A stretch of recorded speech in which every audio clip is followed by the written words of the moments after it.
So here at Parkour Coach Companion, I'm always after some feedback.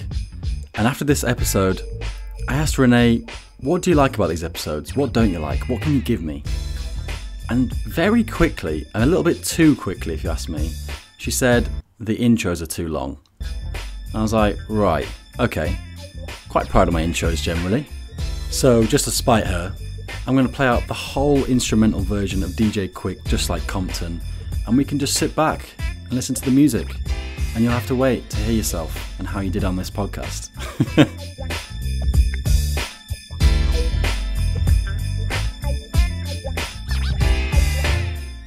This song is of course from the modern classic 2021 Rice and Beans by Camilla Stefanu featuring Ian Fortuna. What a banging video, man. The beat to go with it as well, and probably one of the best longer pieces I've seen on Instagram ever. But we'll cut it there. I'll be nice. Go and check that video out for yourself, link in the description. Today is International Women's Day, and what greater honour to have than to showcase Renae Dambly. One of the best to do it, one of the most inspiring female athletes in the scene right now. Listen in, lock in, let's go.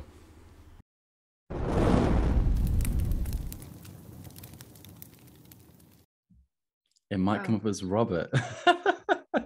Yeah. Robert Dambly. No, Robert Schill, he's my boss at Apex Denver. He's my manager, and I use his Zoom to do my online classes. So it might come up as Robert. Yeah, that happened once in a very important meeting, and I was like, oh, who's Robert? Ah, yes. Yeah, alter ego. Yeah. Why isn't it Chad? Yeah, so I was just basically going through all of your Instagram yesterday to pick up little gems, little bits, and Okay. and one of them you posted a while ago. It was some training that you were doing, and the caption was kind of like, if you can laugh at yourself, you're gonna be fine. If people can laugh along with you, you're gonna be great, or something. That's a great quote. I want to know what I posted that with now. Yeah. Yeah, I think it was basically you just saying that, like, you know, you make mistakes in parkour. It's okay to show that, and you're probably going to enjoy yourself more if you know, just get on with it. And Yeah, exactly. Yeah, don't take yourself too seriously, kind of thing. Yeah. I don't know, you seem very playful with your training. I try to be. And I think that's nice, especially when you contrast that with like very serious competing, you know, like that's quite nice to have that balance. Yeah, being playful and then being very serious when competing. They're kind of, you would originally think them as polar opposites, but it's not actually as opposite as I think most people think. Mm-hmm. Go on, why? Well, so I want to say you originally would think it's opposite, because when you think of competition, you think of focus and serious tactical approach of winning, for example. Mm-hmm. But especially when you do style runs, I see a lot of people, they're usually smiling when they run. Mm-hmm. And it is quite fun because style is more of that self-expression, and so they have fun in creating the line. And then in skill, we're usually just happy to be training together, and so that's where it's a bit more gray, I think, because it's like, oh, I'm happy to be training and giving tips, but at the same time, this challenge terrifies me and I need to focus so that I can do it, because if I'm laughing while training, I don't get anything done, to be honest. So it's a mix of both, but it's not all focus and destroy challenges and win. It's about enjoying it. Destroy. Yeah. Yeah, I guess it's hard to to laugh while you're trying to do a polecat, right? It takes a lot of yeah, no, there's no laughter in doing a polecat. It's purely, I really hope this does not go between my knees. Yeah. Damn. And polecat. Yeah. Yeah, pretty much. Please, both feet land on the pole. Yeah, maybe that's a goal. Maybe we should get to a point where we can just smile into polecats, where we're so proficient that we can just, you know, just be like smiling Cheshire cats as we do our polecats. Oh my God. This is easy. I was born to do this. Yeah. And on that note, how are you? Is Renae okay? Because I mean, obviously we had Project Underground very recently, and that I think wiped out half the parkour community for like a week. At least me, I was just done. And I know you were, well, obviously I saw you there. You were competing in, you didn't compete in style this time, did you? But you competed in. I did. No, I did all three. I did all three. Shit. Yeah. My bad. Sorry. Yeah, no, you're fine. But you competed in all three and casually walked away with the double win. And how have you recovered from that? And are you okay right now? Well, unfortunately, I did end up getting COVID. Yeah. So I'm in quarantine.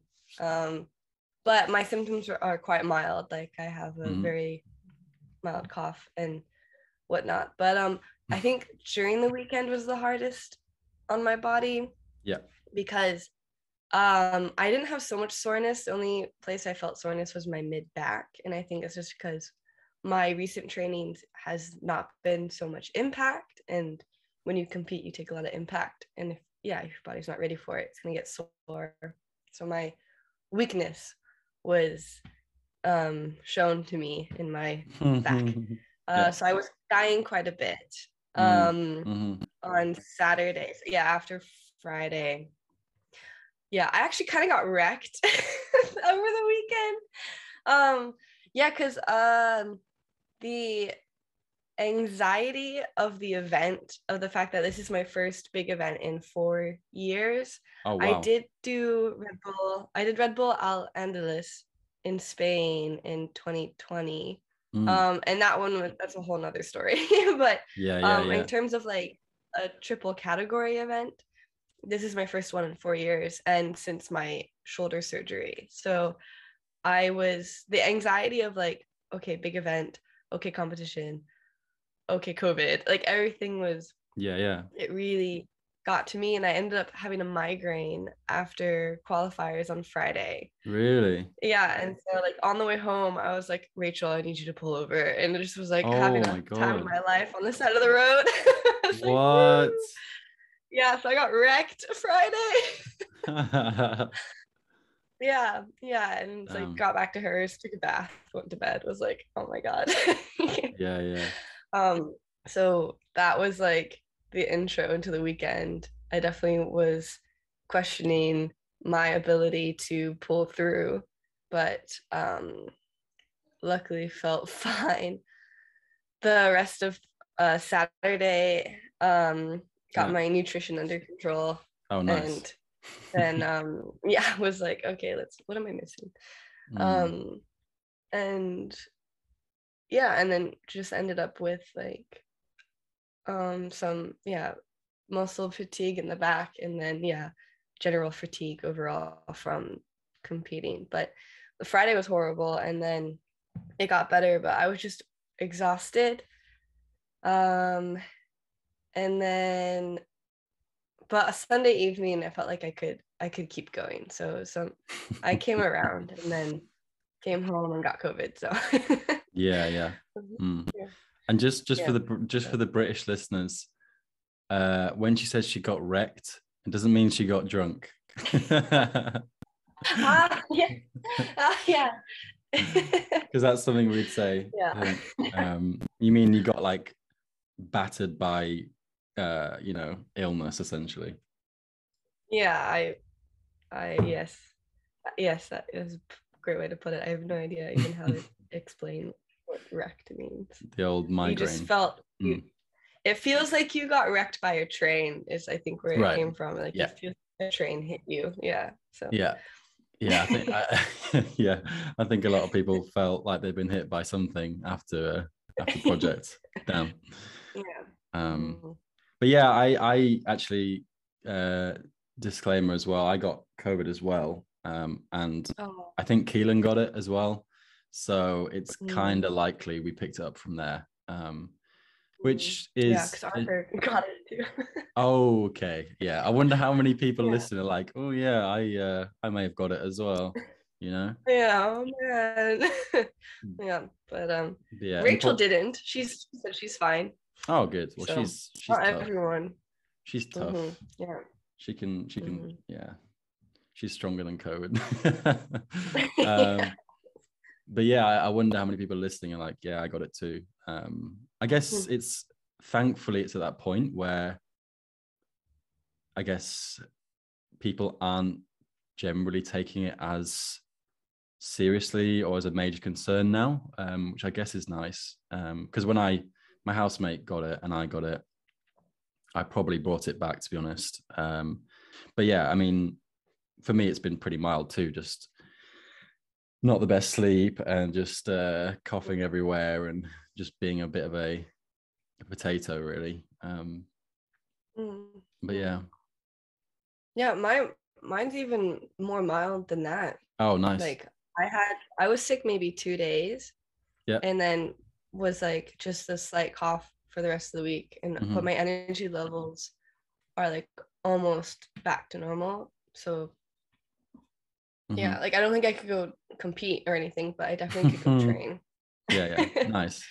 So yeah, I'm trying to keep it mellow and not do exercise because of the health risks. But yeah, it's not so bad. Good. Luckily. Yeah. Good. Well, I'm starting work again this evening. Which is nice. Back to my coaching, back to the kids. And what was I going to say? That was a difficult thing for me because I was so wrecked from the weekend. I just thought it was that. I just thought my body isn't working properly anymore because I've been competing. I didn't realize that I had, an illness as well. So it was kind of like hard to judge.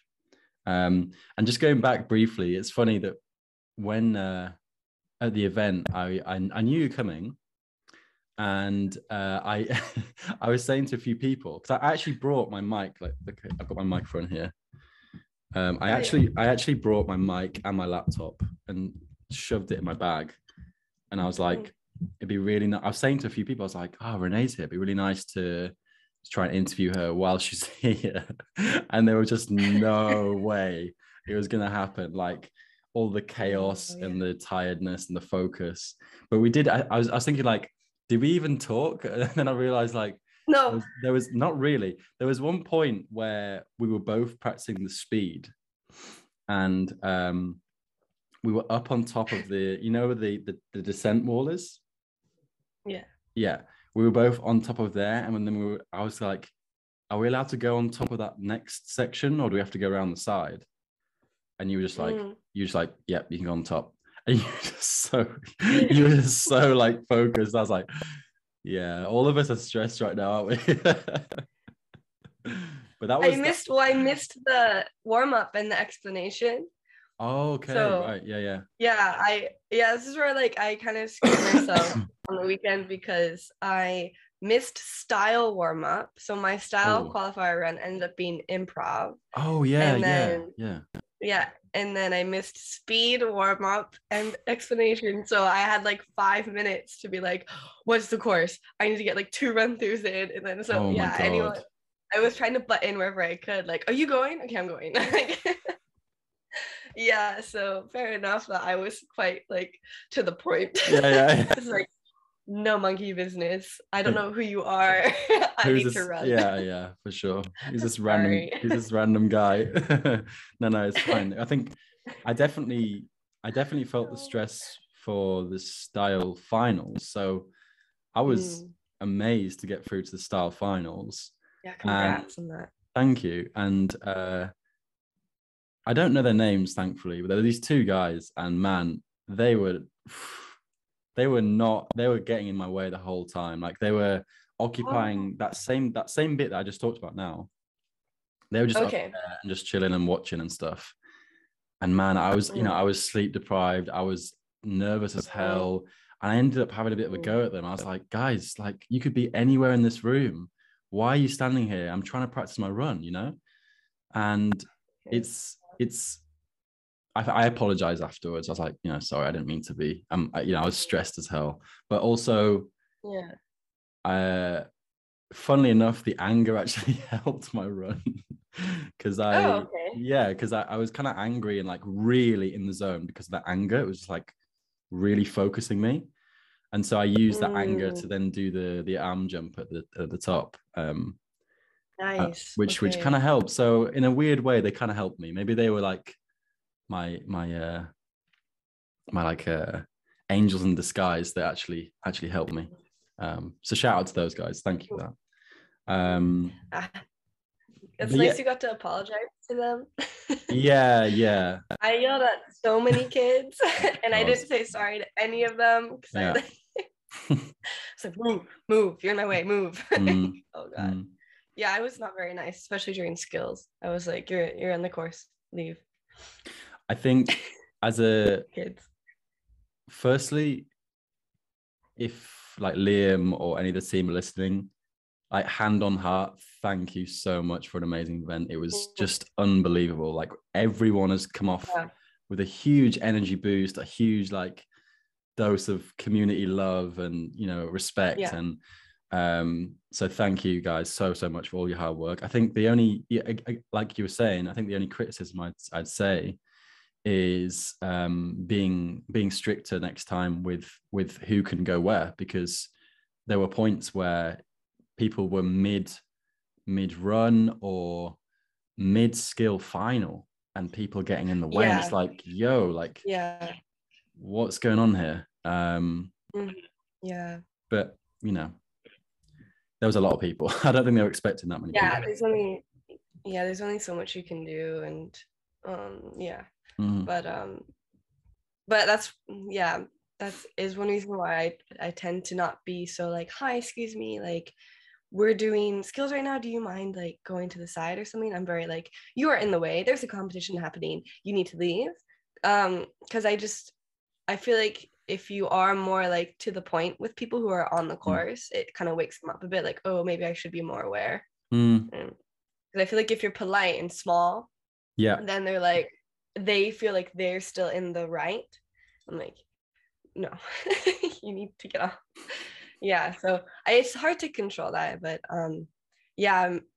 maybe having a more solid foot with like, guys, you cannot be on the course right now, or maybe have a section of like, this is the only clear area for people to be on, blah blah blah. So but it is hard to manage that. I think you're right though. I think a little bit of assertiveness can go a long way, because also you see people, like you said, who are maybe a bit younger and who are a bit less able to kind of assert themselves.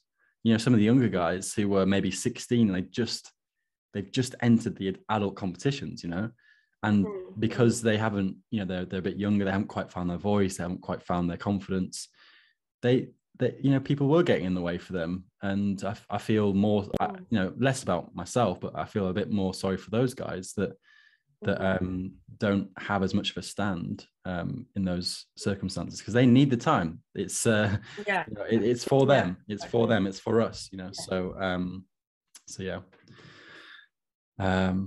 Anyway, I have lots to talk about, and we also got a bunch of questions. Okay. Nice. Well, hopefully, if you're listening, guys, that'll come towards the end of the episode. And funnily enough, one person has given like 5 questions. I also gave the option for people to ask questions on my story, and I got like 5. So Okay. like I have a few additions, but not that many. So Okay. Yeah. Well, we'll see. We'll see how we get along. But okay. yeah, this one. I think you have a bit of a fan because this one person had like 5 questions. Oh, whoa. So yeah. But anyway, I have a few things to ask for myself, obviously. Okay. So firstly, are you in Hamburg right now? Yes, I live in Hamburg. Yeah. Yes. And am I pronouncing this right? Die Halle? Is it Die Halle?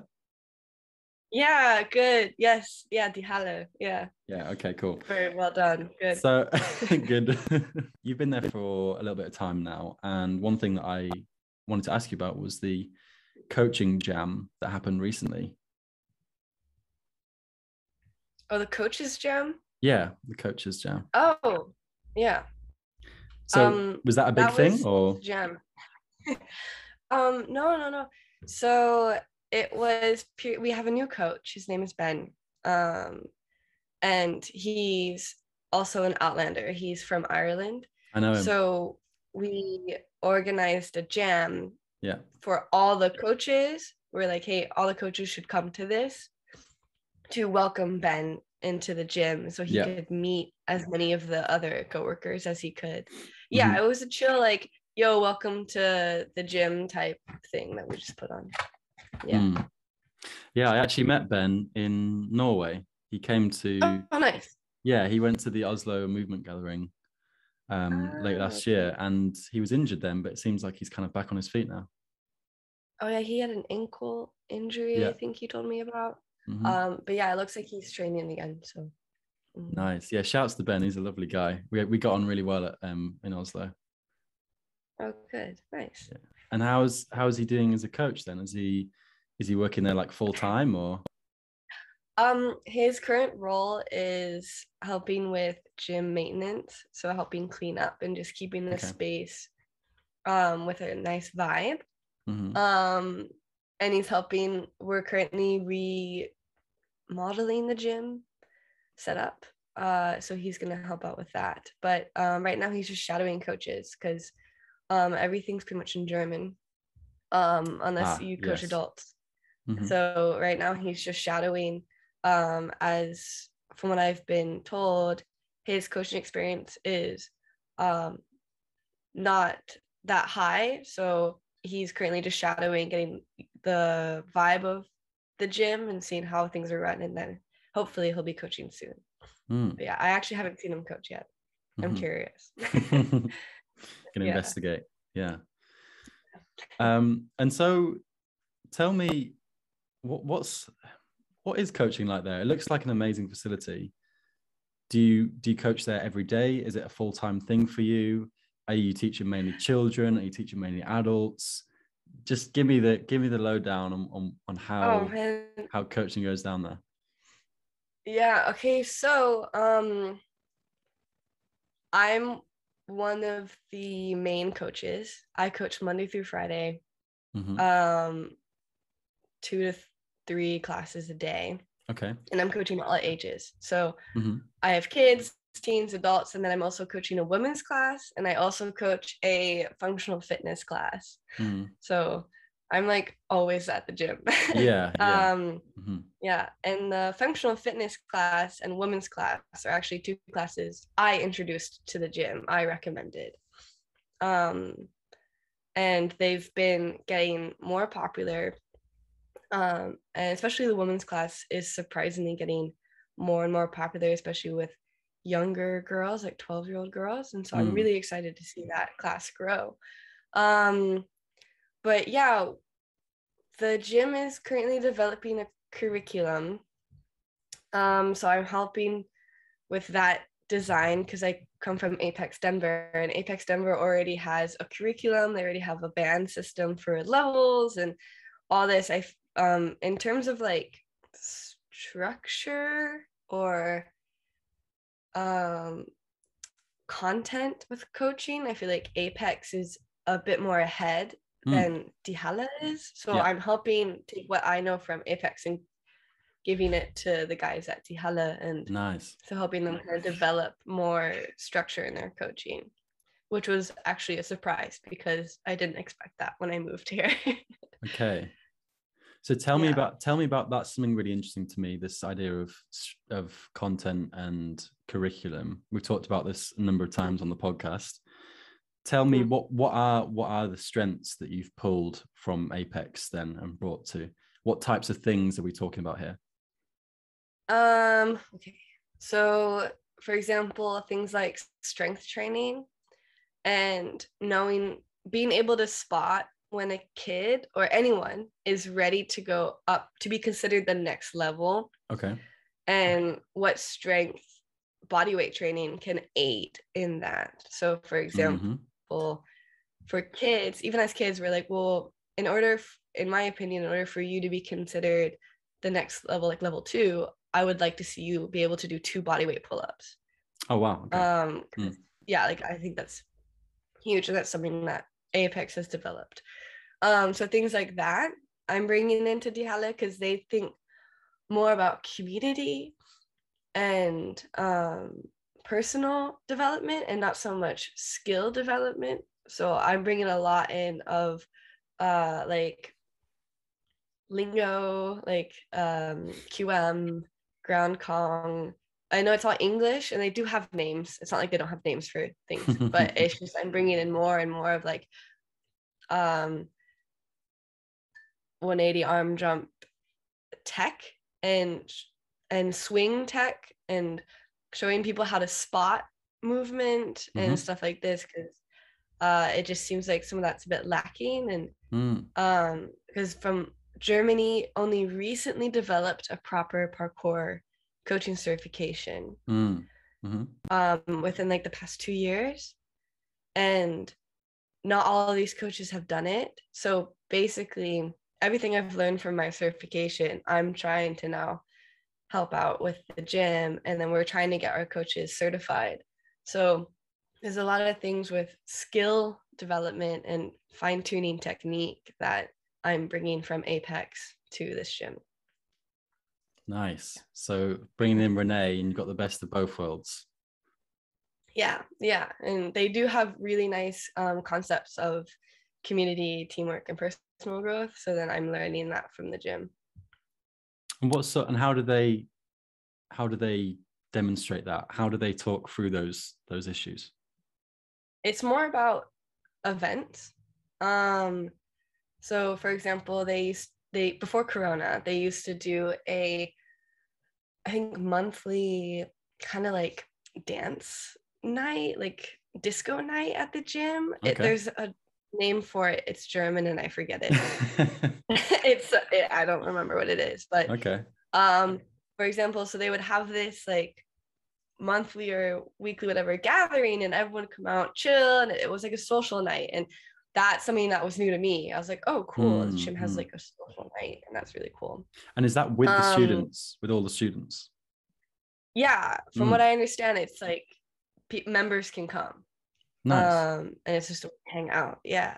So stuff like that. And then now that COVID restrictions are getting easier, we're slowly bringing that type of energy back. And so because my head coach Callum and then Biko, so we have a few coworkers who went to Allerup, and Allerup's much about community. And I asked, and so did Ben. And so I was asking, like, so what did you learn from there? And they were like, we learned about community and connecting with others. And a lot of that is just having social time with people and staying late and talking and getting a beer together and all this stuff. And I'm like, okay, yeah, that's so new to me. Because in the States, it was like, yeah, you connect with some coaches and some students, but you don't really hang out, especially like, this is where Americans so prudish in comparisons. Like, I do not hang out with my students. Like, no. And everyone's like, we're all friends. I'm like, okay, woo. All right. Like, it's just new to me. It's a bit of a culture shock. So I'm getting used to like this relaxed type of energy when it comes to work, I guess relationships, of just like it's not just work here, it's work and we're a team and all this stuff. So yeah, that would be an example of that. Do you think that's the way forward? In a sense, yes. I think it shouldn't just be all work, and especially, don't get the wrong idea, that's not how Apex is. We're a family at Apex as well, but our social events were more like comps from what I remember. Like, things, it's been 2 years. A lot of things have changed, but I do see the value in having more social gatherings with the gym. And it's not like the Halle is the only gym that's doing it. Lots of gyms do this. I worked for a functional fitness gym in Denver, and they also, like, there was a brewery next to the studio, and we would also go after. There was, like, we would have events at the brewery where, like, it's coaches and members, and we're gonna, like, hang out and do this. So it's not like the Halle is the only gym that's doing this, but they really emphasize it and they really put value in it. And yes, I see this in places like Ollerup or Gerlev. I think I always pronounce I say Gerlev. That's not the right way to pronounce it. I think it's Gerlev. In Denmark. And then yeah, and so yeah, I do think, because that sense of community lacks a lot in, I think, just today society. And so yes, I think that is a way forward to keep these community vibes alive. Okay. And that leads us really nicely into something that I was very excited to ask you about, and I somehow missed it. But please tell us about this search and destroy jam, because I'm definitely stealing this idea, and I think that other people should as well. It sounds awesome. So for those that have never heard of search and destroy, the community event led by Renae Dambly, tell us what happened. I'm so excited about this. Yeah. Yes. Search and Destroy is a street style skills competition. Basically, how it happens is we bring out athletes. We take the athletes to an area in the city. So last year we took them to Hafen City in Hamburg. And we give them a day or two to just train and think of challenges. And these challenges, we want them to stay quite individual to the athlete, but we also want them to hit, like, certain skill sets. For example, these athletes will set the challenges, we film them, and then we'll upload them to YouTube, make a QR code, and put that QR code somewhere in the spot that people have to find. Yeah. So on the event day, everyone's given a map that's kind of a guide to where these QR codes might be. And they need to go find the QR code, scan it so they know what the challenge is, do the challenge, either film it or show a judge who is going to be one of the athletes. And then they have a sheet and they get the judge to sign off on the sheet. So you search and then you destroy the challenge. And the whole reason we came up with this idea is because we wanted to do a fundraising event for the gym. And something that was able to regulate during COVID, and also spark again that interest to go outside and train and to explore spots. Because we were noticing that the Hamburg community was quite closed in the idea of training outside, because people really relied on the gym, and we're like, okay, yeah, but we do have good spots in Hamburg, and you just need to have an imagination. So this was almost treated as a guide to the spots.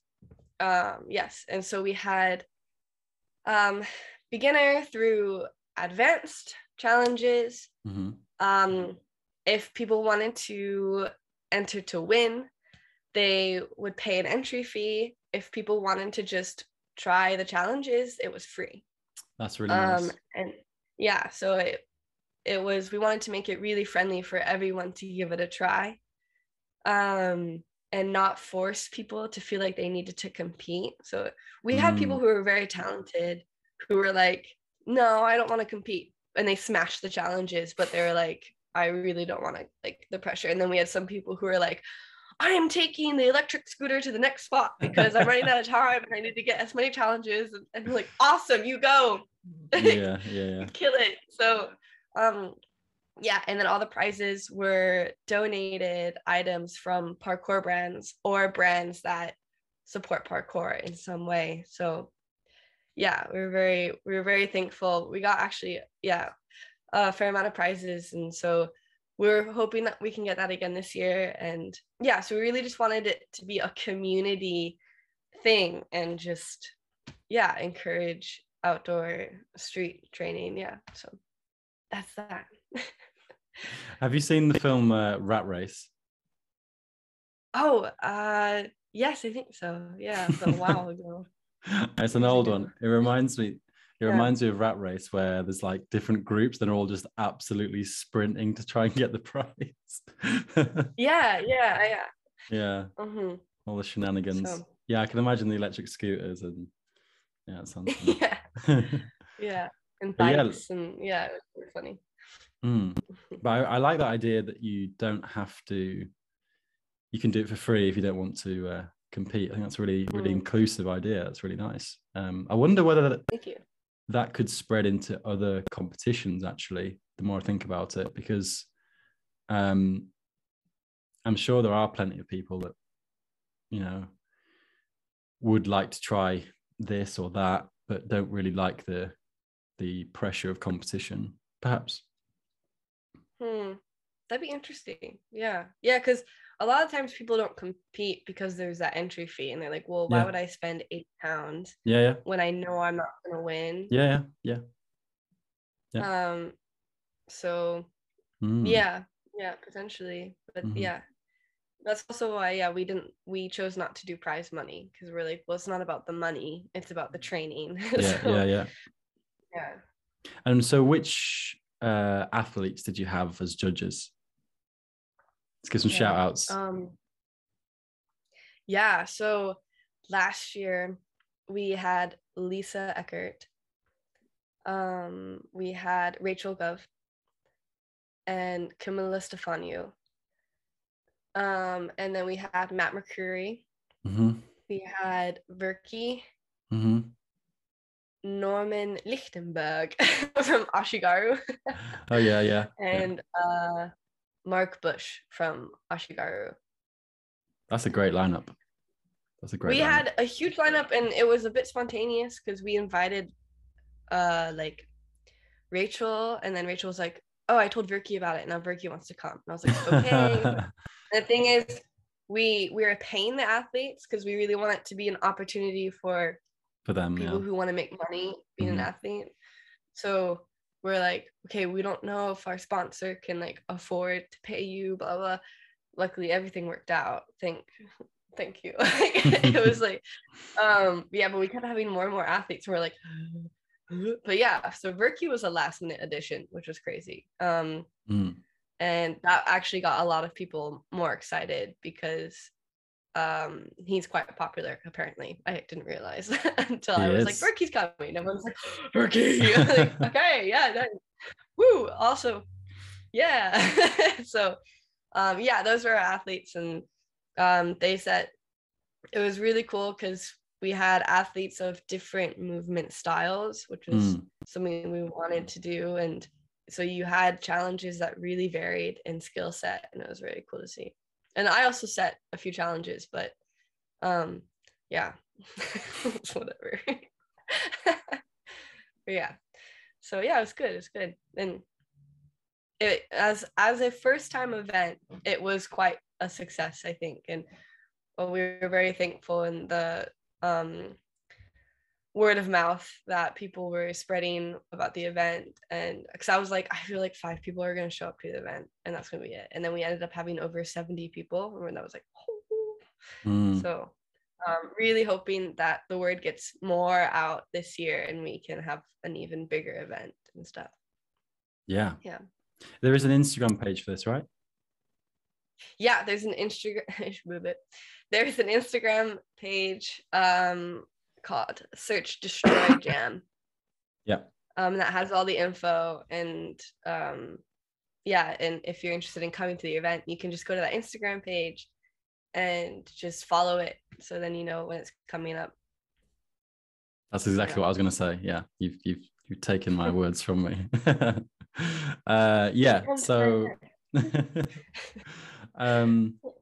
yeah, brilliant idea. And I think as well, for people listening, if you're in a city, it doesn't really matter where, and you don't have jams very often, or you're not a very popular city, that could be a real opportunity to get people to come and see your spots, see your challenges, because then it's gonna keep that interest for the future. You know, if you remember going to a city and think like, oh yeah, I remember there was a spot and we all got e-scooters over there and we all did like, you know, this 180 cat or something, then that's gonna imprint on your memory quite strongly. And then, you know, you'll think like, oh, where should we go? Maybe we could go back to that place and try this or explore a bit more. Maybe there's a challenge that I didn't get at the jam and I could go back and try it for myself. It's like a cool Easter egg hunt style skill comp. I think that's really really good idea. I think that it could spread. I hope it does spread. Yeah, I heard that street movement in Copenhagen might be doing something similar. Okay. Look out for that. Watch the space. Yeah, with Search and Destroy, we do want to actually take this to other cities. So that is a vision of ours. So if you want Search and Destroy in your city, send me a message. Okay. Yeah. I'll send you one after we finish. Okay, sweet. Yeah. You can come to York. Do one in York. Cool. And so also you mentioned Gerlev before, the international gathering. Now I haven't been to these yet, and it seems like I'm missing out every year. They look amazing. So tell me a bit about your experience with Gerlev, and tell me more specifically what sort of things you were coaching there, because you were coaching there, right?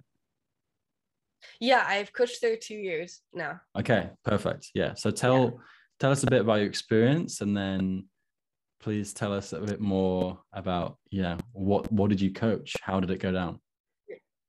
Okay. So basically, International Gathering is a 1 week long event where you learn from like a team of coaches. They're all international coaches. And the first 2 days, it's a specialized workshop that this coach has developed. And it's a bit of a longer workshop. And then the rest of the week, coaches do mini workshops throughout the week. And it's a mix of parkour, movement, and dance. And so participants can choose which one they want to go to, but you do sign up for a specific category. So you will sign up for the dance category, but you are welcome to go to any of the mini parkour workshops as well. So, and it's basically, as a coach, it's a lot of work. My first year I went there, I was like, I have no idea what to expect. Like, what am I gonna do? And then they're like, yeah, you have to coach multiple hours a day every day. Like, this is a proper job. And I was like, all right, I'm not training. Great.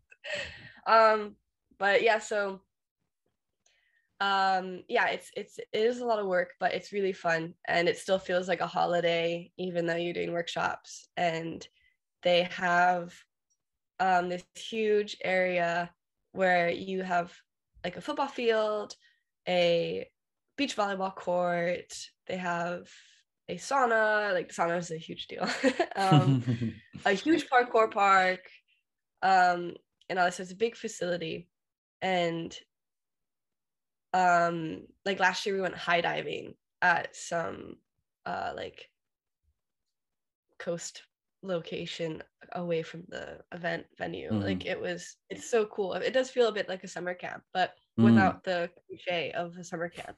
So yeah, because I as an American, I feel like the summer camps has a very like specific image, and so I really don't like summer camps.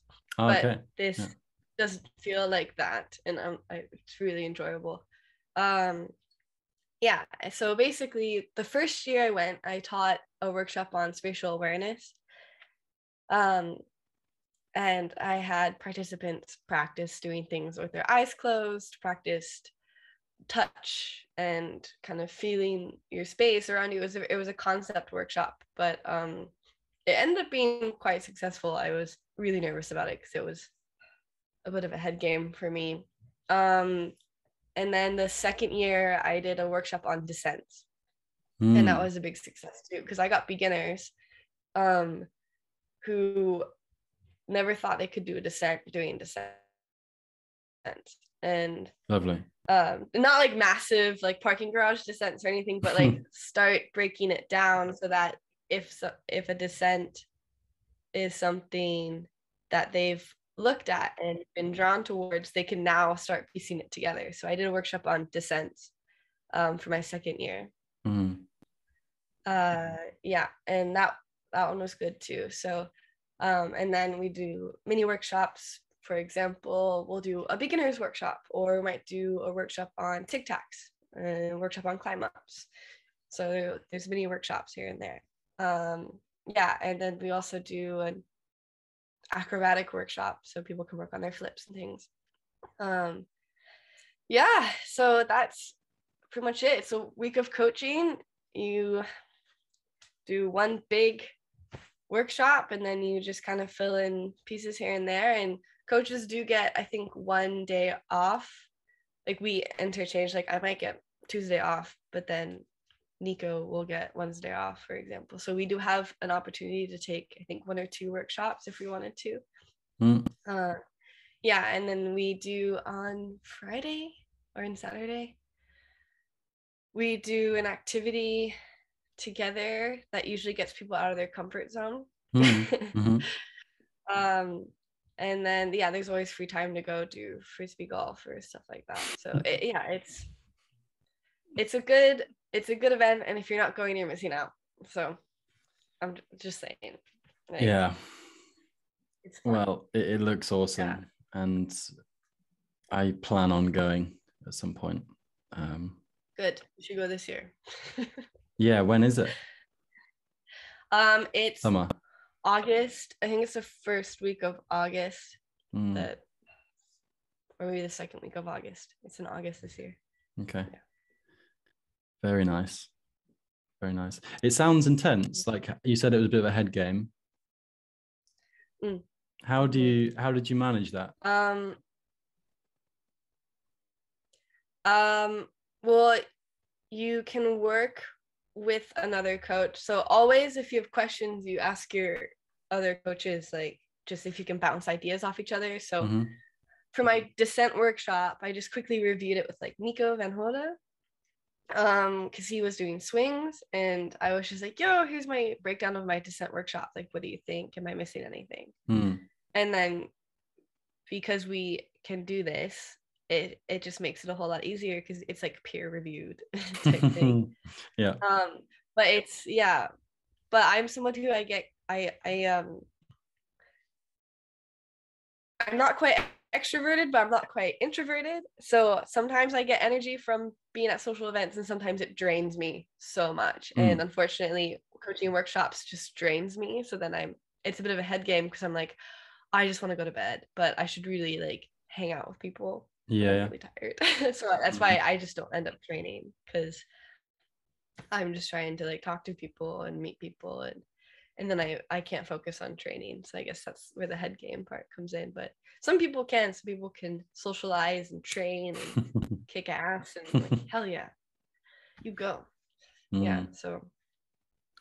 And if someone's listening who is a coach who maybe is a little bit more introverted, what tips could you give them for energy sustainability within coaching? Because I understand as well the efforts of coaching and how it can be quite physically draining, kind of emotionally draining. Maybe not emotionally. Maybe that's the wrong word.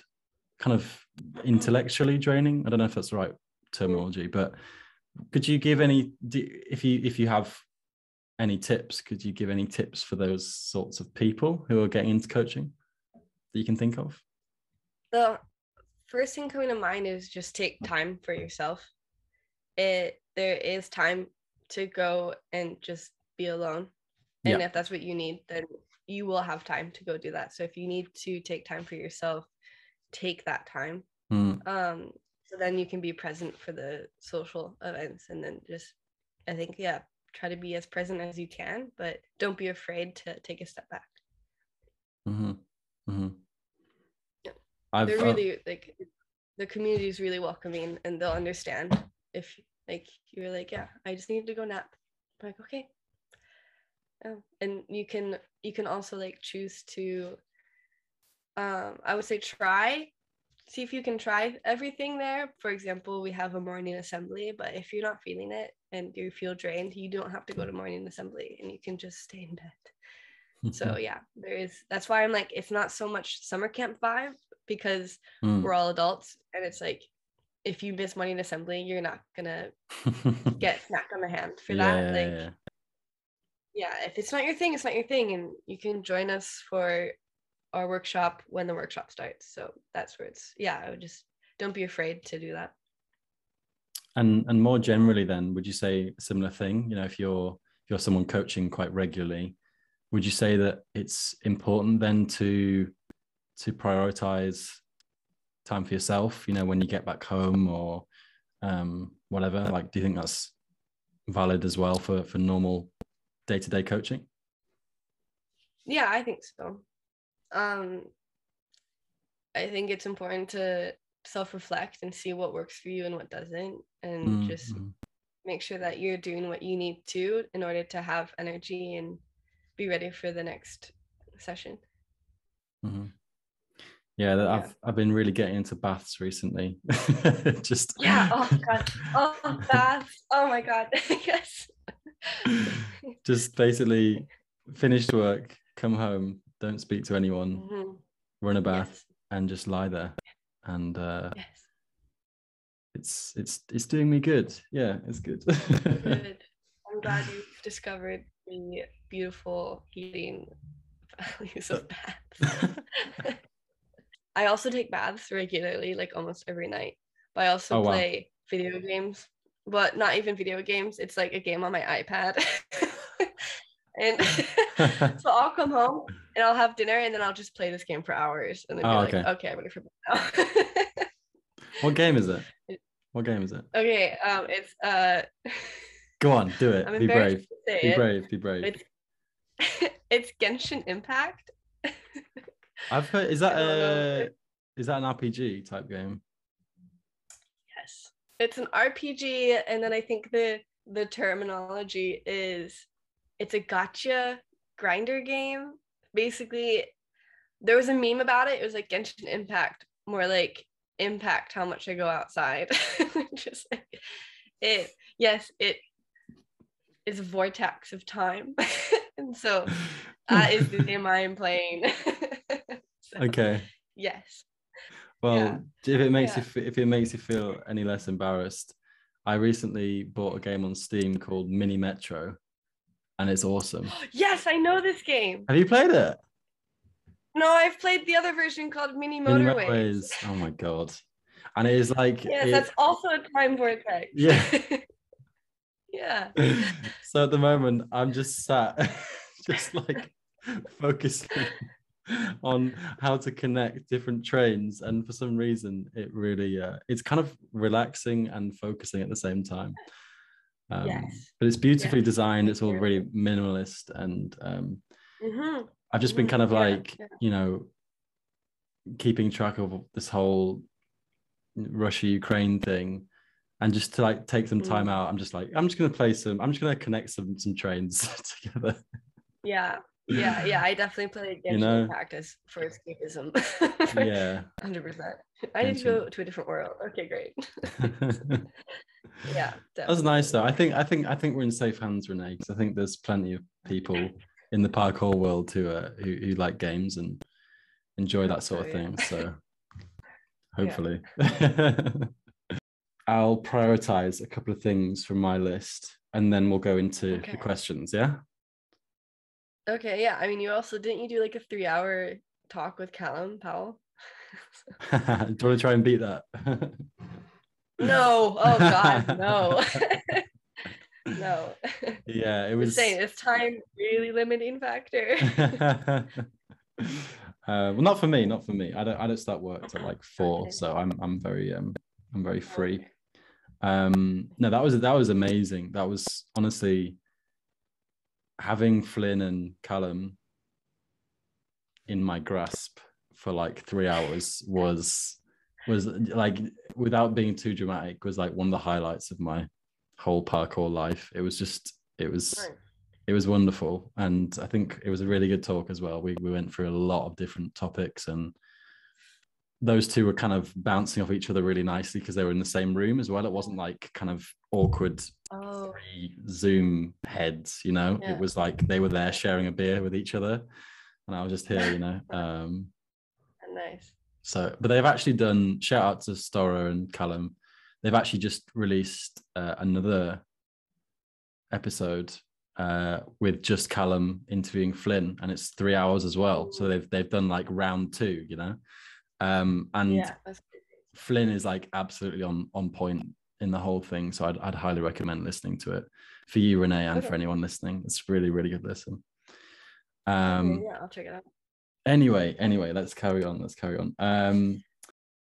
Okay, let's have some fun with this one. So I've noticed that you've trained. It seems like you've trained quite a lot with what? You just burst out laughing. Yeah, I know what you're gonna say. Yeah, I noticed you've trained a lot with Matt McCreary. Shout out to Matt. Big shout out to Matt. I think that he's inspired a new wave of training. Is that too big a statement? No, I don't think it is actually. I think him and a couple of others are kind of responsible for innovating parkour style. Yeah. I spoke to him recently. Did I speak to him or did he message me? And he was saying that 2022 is the year of the weird. Yes. I like that a lot, and I think I can see it in a lot of people's training. How has your training been with Matt, and how has it influenced your own style? Because it seems like it has. Well, to be frank, I was doing weird stuff before I met Matt. So yeah. So it's always been, when I had my shoulder injury in 2019, that's when I started doing weird stuff. Weird movement. Mm-hmm. Yeah, so it's been something that I've been experimenting with, and then he just has it on a whole nother level. Like he just flops on things and it's art. So that's Matt. To describe Matt's movement, yes, he just flops on a railing and it's art. So yeah, he's definitely brought an energy to experimental movement, but I've also seen this with Lisa Schneider, Lisa Eckert, Tam with a Cam, her partner Mathieu.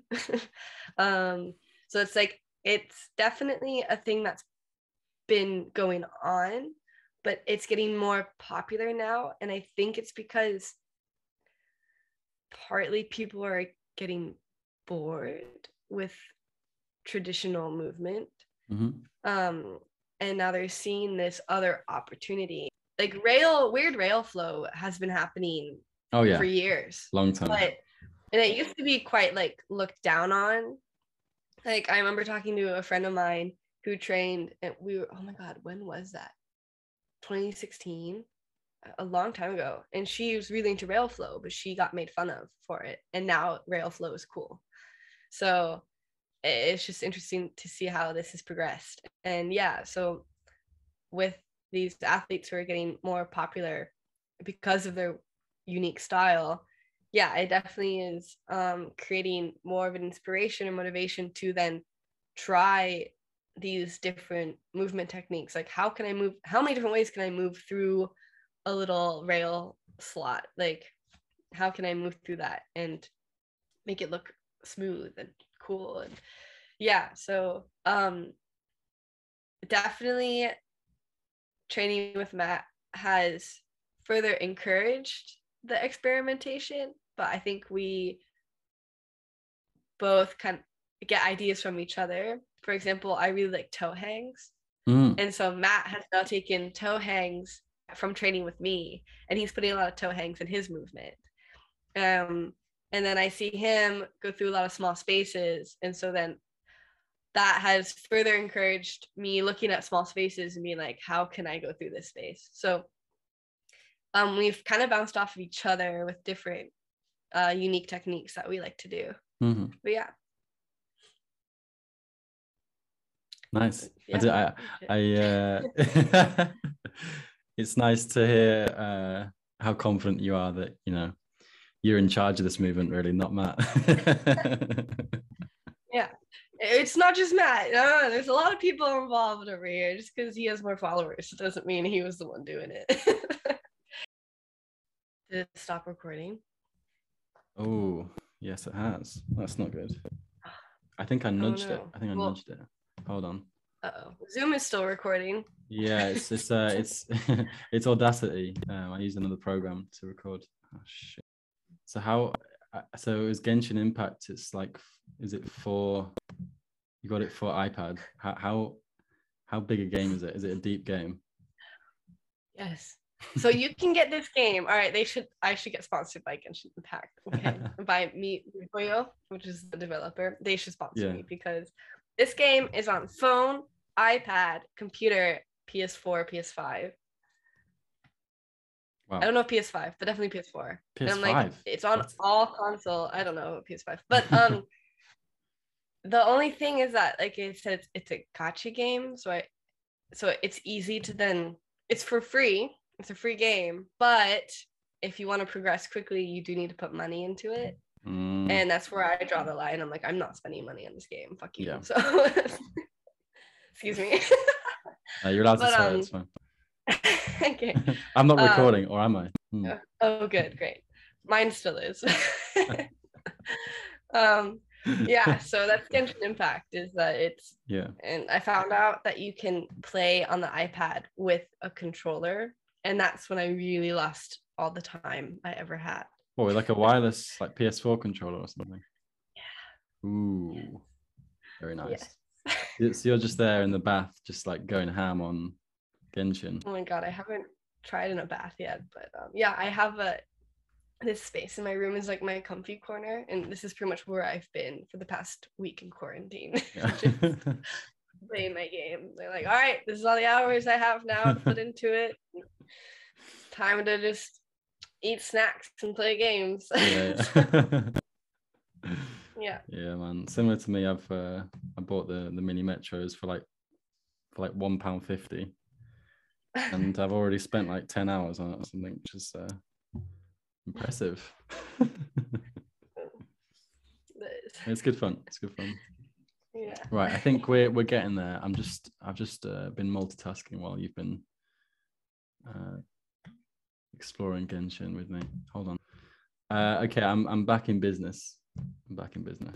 Okay, last thing from me. I would love to ask you a few more questions, but we don't have time, unfortunately. I noticed that Jason Paul has been making more tutorials on Instagram. Oh, yeah. And I noticed as I was going through your backlog of posts that you've done some tutorials as well. You've done like the dash vault. I think you did like pop vault maybe, and some other stuff. Wall pop, yeah. Yeah. So my question is, should more A-listers like yourself and Jason, should more A-listers be doing tutorials? Oh my god, I'm honored you just called me an A-lister. Whoa. Anyone can make tutorials as long as they have a very digestible way of breaking down the tutorial. Because there's a lot of people who are good at what they do who don't know how to coach. So I think if you have a skill that you're very good at and you understand it enough to really break it down into its pieces, then yeah, tutorials. I think Instagram with like the slidey the slidey slides slides, yeah, that slidey slides, personally that's my favorite way of doing tutorials. That's how I did both of mine. And I got pretty much only positive feedback from that, and people are asking more, and I'm like, it's so much effort. But that's the only thing. That's why I stopped doing. I did 2, and then I was like, it's so much effort, and I stopped doing them. Because the only thing with tutorials is the fact that it takes time to film it, it takes time to edit it, and then it takes time to upload it. So with Jason's, it's really nice because it's just a quick like level 1 to 5. And I think that's nice because then you can see, oh, I have this basic move, where can I take it? So I like Jason's format. It's very interesting. Where my format was more like, let's break down this move into all its pieces, and I'm going to include like descriptions of what you should do it so you can like have cues and stuff. And it's just more educational, where Jason's is a lot more experimental, I think. Yeah, but I think to answer your question, it is a nice insight into an athlete's mind when they share a breakdown of a movement they're good at. So I would say yes, it would be nice if more athletes shared more movement insights, because vlogs are popular for a reason, right? Like people like to know the athlete behind the movement. So why not also share how you break down things in easily digestible clips? Maybe they don't want to give up their secrets. There's also this. Yeah. There's also this. So yeah. I just thought that, there's the content world is heavily saturated with just movement, and there's such a big space for education. That's something that I'm trying to do, with my own I guess content with Parkour Coach Companion, and seeing other people like Jason and yourself doing it. I'm just like, yes, that's so good, because it's people respect you, and being able to learn from people literally from like your living room, I think there's so much to explore there. Like, for example, if I saw a Kong Gainer tutorial from Verky, I'd be like, yo, I want to what goes through his mind? What are the cues? Where does he place his intentions? Where does he place his efforts within the movement? I'd be fascinated by that. I'd love to hear more high level people discussing how they, because it's not it. I don't care what anyone says. I just don't think it's as simple as like, oh, I just do it. It's like, no, man. Like there's competencies and patterns within your skill set, and it'd just be great to have those breakdowns and see what works, for the PK education, Yeah. And it is nice too, because then you have the general public can then see more like, oh, like there's step 1, and it's not just throwing myself at a wall. So it's not just educational for the parkour people. It's also educational for the general public who have no knowledge of parkour. It just creates an opportunity to break down that barrier.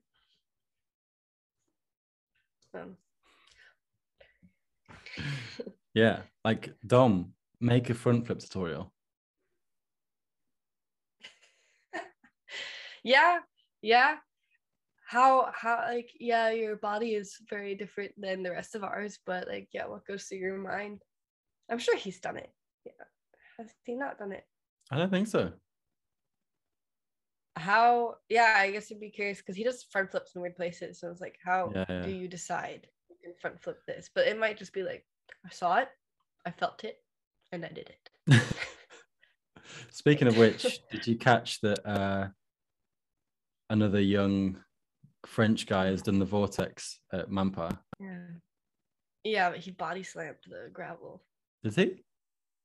Yeah, I was paying attention to the landing. I think, hell yes for sending it, but I've kind of like closed my eyes to the Manpower Sends because I just, unless you can do it safely and it doesn't look sketchy, I'm not gonna watch you. Why? But I did see it, and I'm impressed at this. I'm impressed that he sent it. I'm not about that send it mentality. I really don't care if you can gainer a roof gap. That's great. I mean, I would personally, I don't know, it's different when you see someone else do it and then when you do it. Because it gives me the impression that you're doing it for external reasons, like extrinsic motivation, then I lose respect. Maybe it's a personal problem, but that's how it comes across to me, is like, you're doing this for likes and for fame. But that's from an outside perspective. I don't know them personally. I don't know what journey they've gone on to get to that point. But as someone who is removed from it, it comes across as an ego trip, which is why I prefer not to watch it, because to me it doesn't add value to my experience. So yeah, I think that's a very unpopular opinion. Let me ask you an awkward. Can I ask you an awkward question then? Okay. So imagine he didn't body slam. Imagine that if he did it 5 times, 4 of them were clean.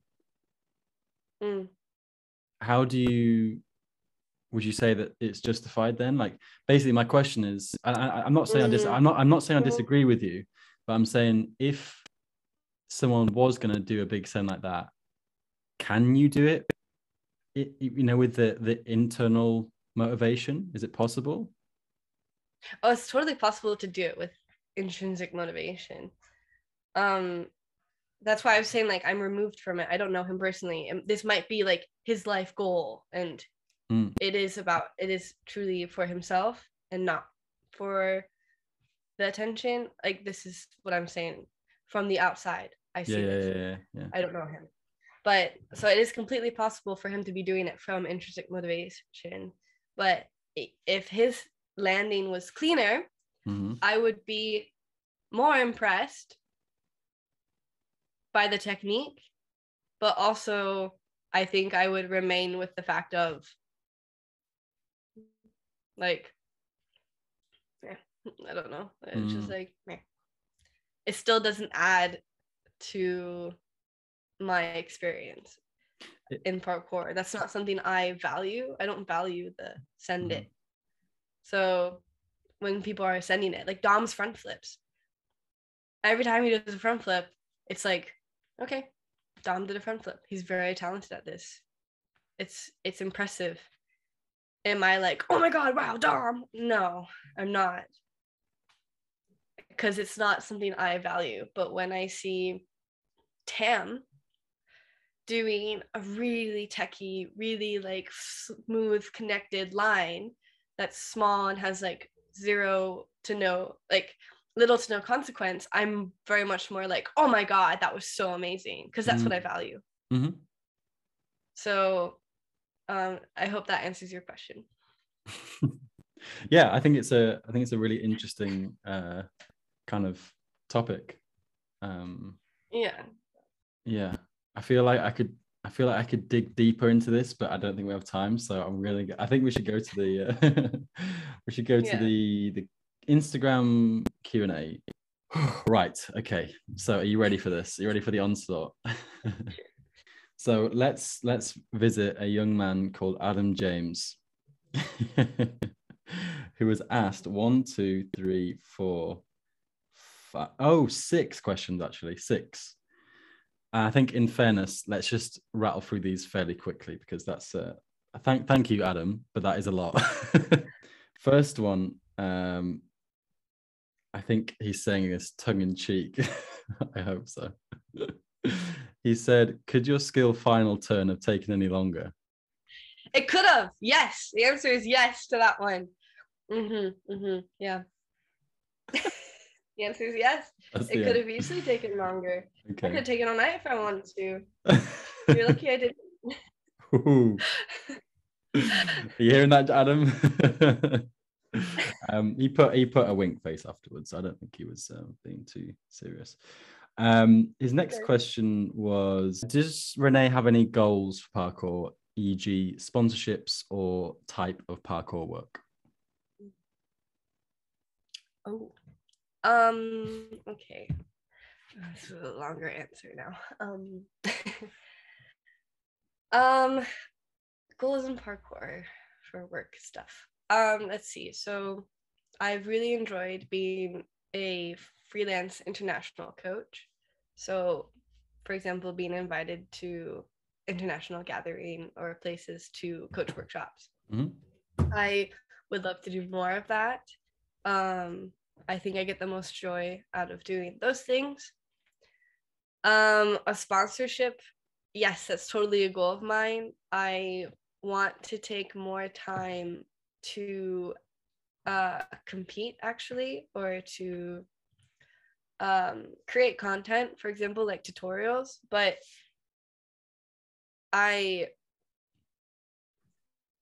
it's sometimes there's a point where you're like, how much work am I putting in and how much am I getting out of it, and is it worth it? So like, if I had a sponsorship to help with creating tutorials, or nice, getting ready for competitions, I would love that. I would love that, because then it would motivate me to put more time into those things. But yeah, I think those were my goals. Yeah. Okay. The next one from him is, how many competitions have you competed in and how many podiums? Oh God, how many competitions? I started competing. Okay, well, what are we talking? Like legit competitions or like do local comps, like small comps? Okay, I'm gonna do like big ones. Yeah. I've competed in NAPC, which is the North American Parkour Championships, since 2016. But then before that, there's the Apex International in 2014. So Apex International, a lot. The answer is a lot. So that Apex International, 2014, and then 2015. This is where I get my years mixed up. I have it written down somewhere, but I don't have time to go find it. So 1, maybe 2015. Yeah. 2, NAPC. NAPC again. And Apex International. NAPC 2018 and Apex International 2018 and Air Whip. And why is your thumb not up? I don't know. I don't know why. Just leave it for now. 2019 I got injured. Yeah. 2020 was Red Bull. That was 2021. 2021 was Red Bull. And then I also did on-site qualifiers for Red Bull Art of Motion in 2021, but it was no option to enter the comp. Qualifiers was a bust. So I don't know if we count that, and then Project Underground. So 10 competitions. Oh, wow. And I've podiumed in all of them. Well, if we count Red Bull Art of Motion qualifiers, then I didn't podium in that one. So I didn't podium in Red Bull Art of Motion qualifiers. And Air Whip, I didn't podium. That's that. Okay. Out of 10 competitions, I didn't podium in 2 of them. And they were both style comps that I didn't podium. Okay. So okay.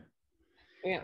Well, Adam, I hope you appreciate the effort that Renae has just gone to go through the last 8 years or something. Okay, yeah. Thank you. It's been a lot. Yeah. Moving on, his next question is similar to the second one. Do you have any 2022 goals in general that aren't PK related? Yes, I have an art project I'm working on. I lucid dream quite often. And I decided to start painting my dreams. What? Okay, this is taking a turn. I was not expecting that. Wow. Oh, tangent. Yes. Wow. Yeah. So I like to dream, and I have quite vivid dreams, and not always lucid dreaming, but most often quite vivid, and I write them down. So, and there's been points where they're so vivid that I just can remember them for years or months. And so I had this idea in 2020, and then finally I'm making it happen from encouragement from my roommate, actually, to start painting scenes from my dreams. And so this is a project I want to work on, and I'm looking, as I'm explaining this, I'm looking at my painting that's like, can we see it? Can you put it up? Started it. Is there anything we can see? Yeah. Wow, this is great. It's quite big. So, yeah, here you go. This is a start of one. Whoa. Yeah.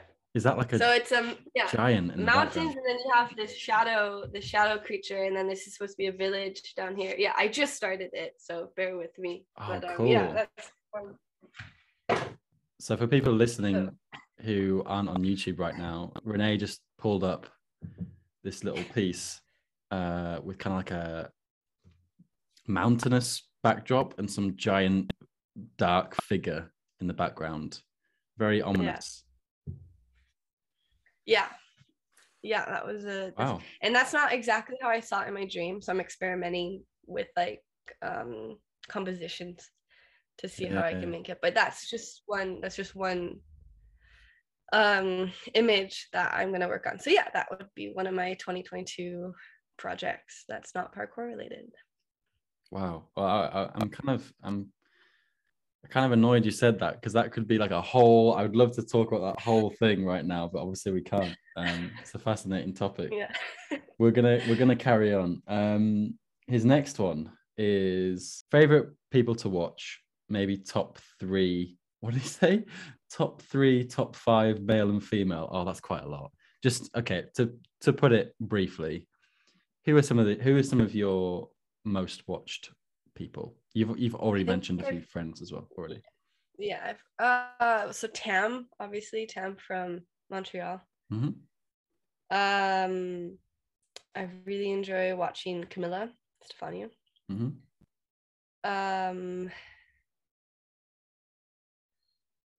Keelan from Modus. Mm-hmm. I really like his movement. Because sometimes they don't always show up in my feed, and I'm like, oh, I missed you. I do enjoy Matt's movement, but I don't know if he's one of my favorites to watch. Ooh. Shade. Yeah, sorry, Matt. Like people, I'm thinking about people who like I watch them and every time I'm just like, oh my god, it's so beautiful. Lisa Schneider. Oh yeah. I like her a lot. It's just so nice. Yeah, it's so nice.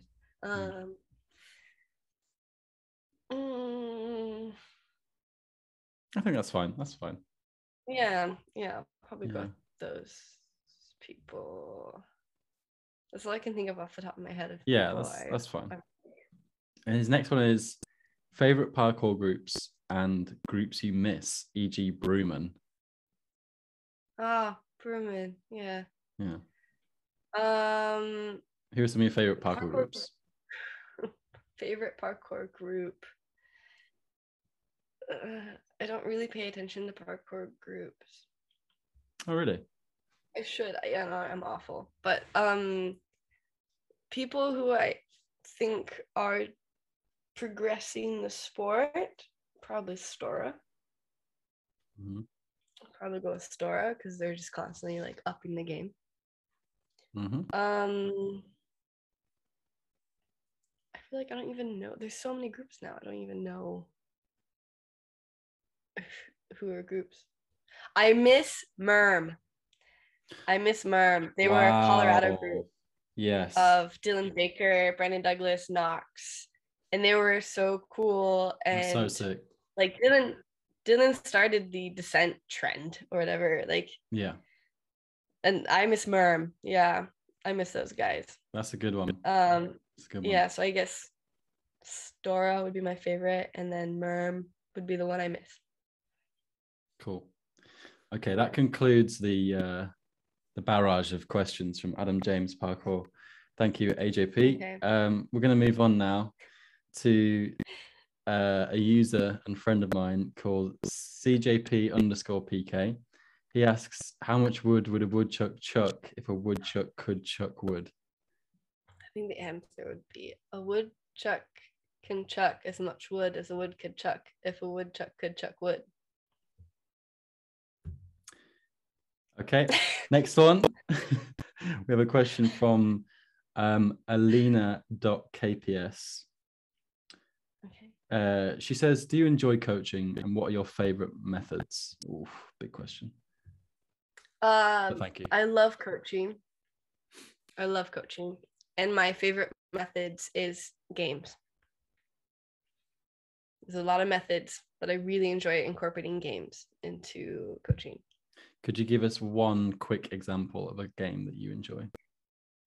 A game I do in the gym right now is called Continents.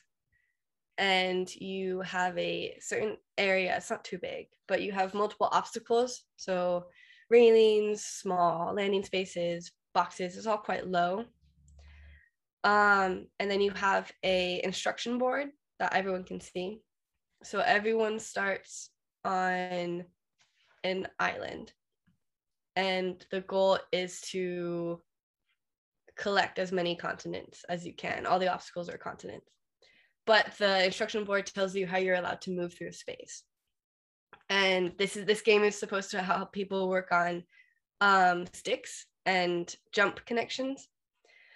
So the instruction board, for example, will say one stride, one plyo, stick.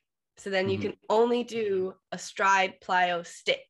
Okay. And if you stick it, then you can take your marker and leave it next to the obstacle, and that's now your continent. So then it makes people think like, okay, where can I stride, plyo, and how can I move through the space? If I already have something there, then how can I go to a different one? And if someone already has a continent and you stick on their continent, then you can take that continent from them and claim it as yours.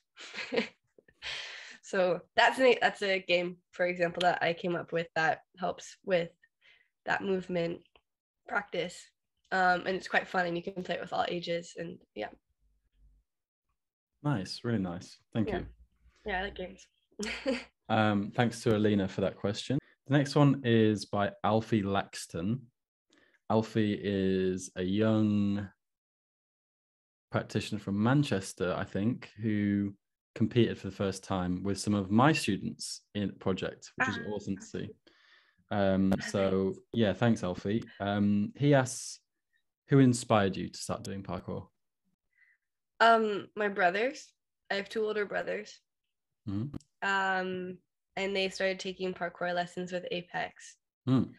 Well, in like 2008. Mm-hmm. And they really enjoyed it. And then I watched some of their classes and was interested. And then they had a birthday party there, and I went to the birthday party, and that's when I started training. And then I think on top of that, one of the coaches there encouraged me to start taking classes. So it was like a mix of my brothers and then also this one coach from Apex that was like, you should just take classes, come take classes. And then I started taking classes, and here we are. The rest is history. Yeah. Nice. Yeah. Next question is from Matt McCreary. He asks, would you rather have the ability to dino whatever size you wanted for life, or be a raccoon for just one day? For I can already dino anything I want. And Oh, okay. no. No. Dino anything I want for life, or be a raccoon for a day. Yeah, just one day. Oh, dino for life. I'd love to dino anything I want for life. A raccoon's my spirit animal. I already am one. Yes. Yeah, one of my secret questions is going to be asking you about the raccoon situation in Hamburg and whether it's a problem. There's not enough of them. Okay, so dinoing everything, like the Eiffel Tower, anything you want. Oh my God, yeah. Wow. Oof, give me that superpower. That'd be great. Give me that. Cool. Okay, that's all of them from the actual Q&A, and then I got a few DMs as well. This is a nice one. So from my good friend Ansel Darrell, who used to be in York, but now lives in Norway and helps run the Oslo Movement Gathering. So big up, Ansel. He asks, what does she think are the best things we can do to make women and girls feel more included / invited in our sport? That's such a big question. Yeah. Mm-hmm. I think maybe one obvious answer is more female role models, but that's kind of a time thing. I was going to say, yeah. Mm-hmm. That's going to slowly build on itself. I personally think having a women's class has been very helpful for at least the Halle. I've seen a lot more girls stay in parkour, because usually we have them in kids and then we lose them as teens. Yeah. So that's helped a lot, where it's just, it's a space where you can bond with other women, and if this is something you want, then it's nice to have, but you don't have to take the class. But yeah, it is a nice space. So I've seen that actually make a difference. And personally, it is deeper than just parkour, though. It is a societal thing, and it's a societal view of sport.